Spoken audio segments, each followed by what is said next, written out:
नमस्कार दोस्तों, मैं डॉक्टर रोशिता खरे एंड मैं कंसल्टेंट साइकेट्रिस्ट एंड सेक्सुअलॉजिस्ट हूँ एंड मैं मनस क्लिनिक पेनकाट क्लब रोड बानेर में प्रैक्टिस करती हूँ। तो आज हम बात करेंगे regarding many misconceptions regarding psychiatric disorders. Actually लोगों के बीच में बहुत गलत धारणाएं हैं साइकेट्रिक डिसऑर्डर्स को लेके, जिसके कारण एक स्टिग्मा बन जाता है और लोग कतराते हैं कि हमें डॉक्टर के पास नहीं जाना चाहिए। तो हम आज इसी बारे में डिस्कस करेंगे और होप कि मैं आपकी कुछ इसमें मदद कर सकूं। तो सबसे पहले हम बात करेंगे डिप्रेशन को लेके। डिप्रेशन, जब भी कोई बोलता है मुझे डिप्रेशन हो रहा है तो हम क्या बोलते हैं, अरे कुछ नहीं है, बस तुम्हारा मूड ऑफ है, थोड़ा सा बाहर निकलो ठीक हो जाएगा। बट ऐसा नहीं होता है। डिप्रेशन सच में एक मेंटल हेल्थ कंडीशन है जो कि केमिकल इम्बैलेंस ब्रेन में जो होता है उसके कारण होती है। और इसमें कई बार लोगों को नींद ना आना, भूख ना लगना, उदास होना, किसी काम में मन ना लगना, ये उसके लक्षण होते हैं। दूसरा जो बहुत कॉमन मिसकंसेप्शन है रिगार्डिंग एंग्जाइटी डिसऑर्डर, लोग बोलते हैं अरे यार वो तो ना ऐसे ही एजी हो जाता है या उसको तो आदत है ज़्यादा चिंता करने की। नहीं, एक्चुअली ऐसा नहीं है। वो उसका पर्सनैलिटी नहीं है, उसको कुछ ना कुछ प्रॉब्लम है जिसके कारण वो ऐसा कर रहा है, जिसको हम कॉमनली एंग्जाइटी डिसऑर्डर के नाम से जानते हैं। और इसमें क्या होता है ना, आपको बहुत रेस्टलेस फील होता है, आपको ओवर थिंकिंग ज़्यादा होती, कुछ छोटी सी बात होती तो आप उसके बारे में बहुत ज़्यादा सोचने लग जाते हो। तो ये भी एक मेंटल हेल्थ कंडीशन है जो कि केमिकल इम्बैलेंस से हो सकती है। देन हम बाइपोलर डिसऑर्डर के बारे में बात कर सकते हैं। जैसे बाइपोलर डिसऑर्डर के बारे में क्या धारणा है, अरे यार वो तो मूडी है, उसका कुछ भरोसा नहीं, वो ऐसे ही है इसलिए छोड़ दो। ऐसा नहीं है। Bipolar disorder again neurochemical imbalance से होता है। इसके दो फेजेस होते हैं, एक मैनिया फेज़ होता है और एक डिप्रेशन फेज़ होता है। मैनिया फेज़ में जो इंसान होता है वो काफ़ी खुश रहना या ओवर स्पेंडिंग करना, ओवर टॉकेटिव रहना, ये होता है। और जो डिप्रेशन फेज़ है वो एकदम नीचे चला जाता है उसका मूड, की उदास रहना, किसी काम में मन ना होना। और अगेन इन सब चीज़ों का ट्रीटमेंट हो सकता है। तो बस ये मत बोलिए कि वो मूडी है और छोड़ दें, उसका ट्रीटमेंट पॉसिबल होता है। देन कई बार हम OCD ऑब्सेसिव कंपल्सिव डिसऑर्डर के बारे में बहुत बोलते हैं कि अरे यार थोड़ा सा ऑब्सेशन तो सबको होता है, थोड़ा तो OCD सबको होता है। लेकिन जिसको सच में होता है उसको सच में तकलीफ़ होती है। मतलब ऐसा ही नहीं कि हर किसी को होता है।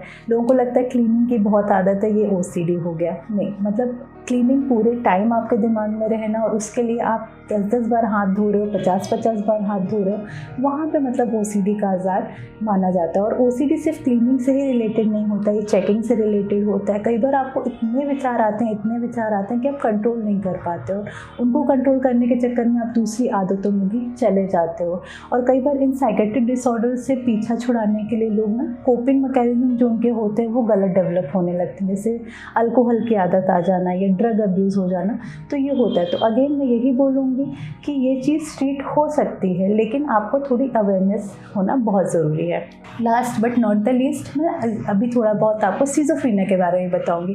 सिज़ोफ्रेनिया को लेके एक बहुत गलत धारणा है कि ये ड्यूअल पर्सनैलिटी है या मल्टीपल पर्सनैलिटी है। या कई बार मेरे भी फ्रेंड सर्कल जो नॉन मेडिकोज हैं वो बोल देते हैं कि अरे कुछ नहीं, इसको तो मल्टीपल पर्सनैलिटी डिसऑर्डर है। ऐसा कुछ नहीं है, मल्टीपल पर्सनैलिटी डिसऑर्डर नहीं है, इट इज़ प्रॉपर सिज़ोफ्रेनिया, जहाँ पे आपको रियलिटी टेस्टिंग में प्रॉब्लम होने लगती है, आपको हेलुसिनेशंस होने लगते हैं, वो आवाज़ें सुनाई देती हैं जो दूसरों को नहीं सुनाई देती है। कई बार विजुअल हेलुसिनेशंस भी हो जाते हैं लोगों को, डिल्यूजन्स होते हैं। मतलब आपको इतने स्ट्रॉन्ग बिलीव्स डेवलप हो जाते हैं कि आप उन्हीं पे वर्क करना शुरू कर देते हैं। जैसे कि लोग आपके खिलाफ बात कर रहे हो और आप इतना ज़्यादा उसको मन में ले लेते हो कि आप घर से बाहर निकलना बंद कर देते हो या घर वालों को बाहर जाने के लिए मना करने लगते हो। तो ये सिज़ोफ्रेनिया के लक्षण होते हैं।